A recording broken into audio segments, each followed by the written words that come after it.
Et comme chaque jour, on démarre cette émission avec la session de rattrapage de Jean-Luc Lemoyne. Et ce matin, nous recevons donc Marine Jacquemin pour son livre Méguère, confidence d'une grand reporter. Ah oui, je suis très content d'être face à une icône du journalisme, Thomas.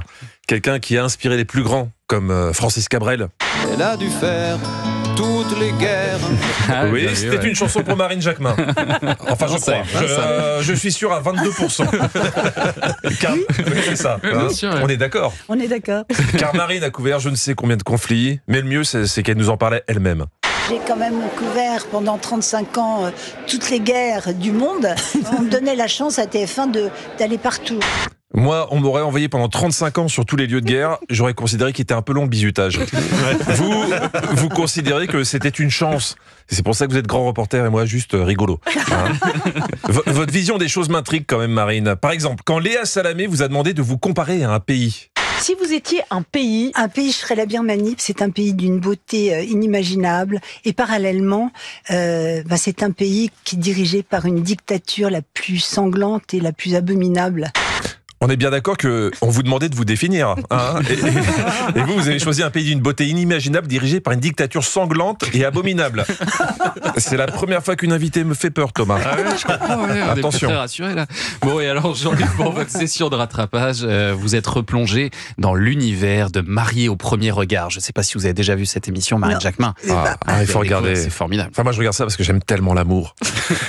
Moi aussi. C'est vrai ? Oui. Et on n'est pas les seuls. Car j'ai compris qui regardait le programme en voyant le partenaire commercial de l'émission. Retrouvez Mariés au premier regard avec Ultra Premium Direct, les croquettes premium fabriquées en France avec amour. Ah ouais. Oui, c'est une émission qui est très appréciée des chiens qui aiment les croquettes dans lesquelles on a mis de l'amour à l'intérieur. moi, je suis comme eux. Donc, Mariés au premier regard, je vous rappelle, des spécialistes, des statistiques, pas de préliminaires, on se marie direct. Quand on voit la fiabilité des sondages en règle générale, c'est toi et ta chance. Mais c'est addictif comme programme, car dans ces histoires, en fait, tu peux toujours reconnaître des gens que tu connais. Habitué à se cacher derrière une attitude de bonne copine, à cacher ses émotions derrière l'humour et une fausse désinvolture, Anissa Haddadi et à enchaîner les maladresses lors de sa rencontre avec Thomas Hill à Gibraltar.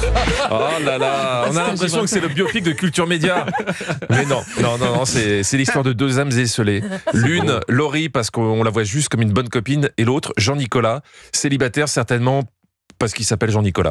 Hein, jouer, ouais. Alors, Laurie est très jolie, mais quand tu écoutes la voix off, honnêtement, tu pourrais avoir un doute. Là, c'était justement après le premier regard. Physiquement, on n'est pas sur mon idéal féminin. En effet, Jean-Nicolas ne s'en est jamais caché. Il a toujours séduit des jolies filles. Aujourd'hui, il a demandé aux experts une femme avec une personnalité et du caractère, peu importe le physique. Oui, même un ragondin, il prenait. Non, mais quand t'écoutes ça, t'as l'impression que Laurie a une jambe en bois et un bandeau de pirate, alors que pas du tout. Elle est vraiment très jolie. Ah ouais. En plus, elle est pas chiante au niveau nourriture. Là, c'était pendant le repas de noces. Jean-Nicolas lui demandait quels étaient ses goûts. Mais il y a des trucs que tu manges pas, toi? Non. Pas du tout. Ah ouais. Oh ouais. Le foie de veau, les tripes, les rognons. J'adore. J'adore ça. Mais je la connais. C'est la princesse Pichenet qui se nourrit exclusivement d'abat. Je me marie direct. Non mais honnêtement, c'est ambitieux. Pour mettre des étoiles dans les yeux de ton mari, dire tout de suite j'adore les rognons. J'adore. S'il part pas, c'est que c'est pour la vie. Du côté de Ludivine et Raphaël, je dirais pas qu'il y a de l'eau dans le gaz, mais disons qu'il y a quasiment plus de gaz. Rappelez-vous de leurs échanges. Tu m'as pas trouvé jolie. Enfin, oui, si. J'ai pas fait moi quand je t'ai vu. Pour moi, le mot joli, c'est un mot poli. Il peut pas dire que je suis, entre guillemets, dégueulasse, quoi. Bon, ça sent pas la saison 2 pour les deux. Non. Heureusement, Estelle Dossin, la spécialiste, est intervenue.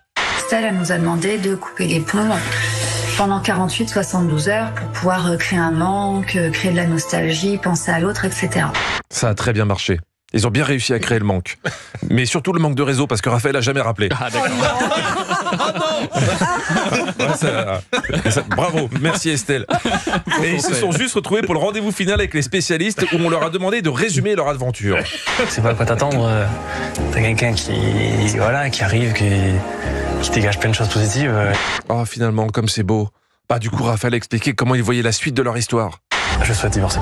Ludivine, les aventuriers de la tribu réunifiée ont décidé de vous éliminer et leur sentence est irrévocable. Ludivine avait un collier d'immunité, mais elle a dû rester à Gibraltar. Allez, je vous fais la suite demain. C'est magnifique, merci Jean-Luc Lemoyne. Ça vous a donné envie de regarder Marine Jacquemin? Non, franchement, zut. Écoutez quand même Jean-Luc demain, parce que ça vaut le coup de l'écouter. Demain, j'ai du gros dossier, je vous préviens. C'est vrai.